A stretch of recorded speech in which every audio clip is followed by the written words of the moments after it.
Construction मध्ये plan या स्टेजला फार महत्व आहे, कारण त्याच्याशिवाय तुम्ही पुढे जाऊ शकत नाही. बऱ्याचदा कस्टमरकडनं प्लॅन नंतर पण चेंज केला जातो.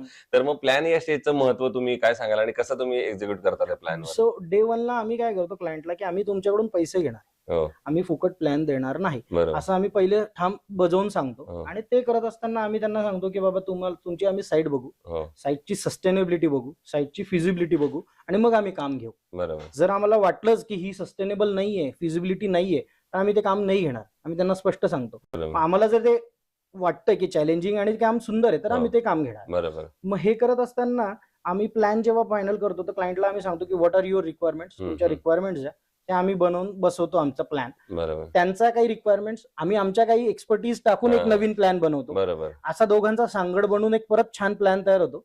आणि तो प्लॅन आम्ही क्लायंटला सांगतो की बाबा तुम्हाला 3 वेळा तो प्लॅन फायनल मी मीटिंग करेल, 4 वेळा मीटिंग करेल, but you want to finalise that plan. Otherwise तुम्ही एक रूम उद्या सांगाल मला की इकडे सरकव तिकडे सरकव, तर मग माझी सगळी बिल्डिंगचा स्ट्रक्चर एस्थेटिक चेंज होईल. बरोबर. मी ते नाही होऊ देणार. आणि मग आम्ही क्लायंट कडून सिग्नेचर तुम्ही Plan signature final and final, approved. आता याच्यानंतर काहीच चेंज नाही. नाही. बरोबर.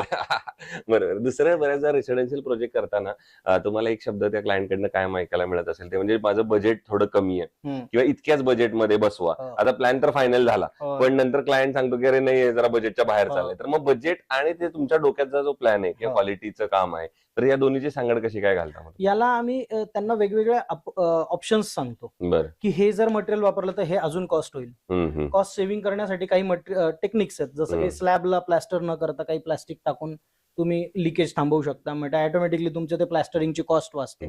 असं आम्ही काही सजेस्ट करतो. तुम्ही कुठे कॉस्टिंग कशी सेव्ह करू शकता, जे बिल्डिंग वर्क आहे जिथे तुम्ही तुमचं समजा सिंगल कोट डबल कोट करणार आहे, मग तुम्हाला तिकडे प्लास्टर करायचंच आहे, पेंट करायचंच आहे किंवा तुम्हाला जिप्समच करायचं आहे, तर मग आम्ही तिथे जिप्समच्या पहिले तुम्हाला सांगतो की हे करू नका. मग त्याच्याने त्यांची कॉस्ट वाचू शकते. अशा बऱ्याच गोष्टींची आम्ही उलट देतो. डे 1 ला आम्ही त्यांना सांगतो की तुम्हाला हे पॉइंट मला आजच इलेक्ट्रिकचे फायनल करून द्या, म्हणजे तुमची इलेक्ट्रिकची नंतरची जी नेसेसिटी आहे आणि त्याच्यासाठी लागणारी वायरिंग, त्याच्यासाठी लागणारी एक्स्ट्रा मजुरी ती तुमची वाचेल. हे डे 1 ला आम्ही त्यांना त्या स्टेजेसला सांगत जातो. बरोबर. क्लायंट ऐकतात, काही नाही ऐकत, पण बेस्ट वे ते होत असतं आणि तसंच केलं पाहिजे. बरोबर आहे.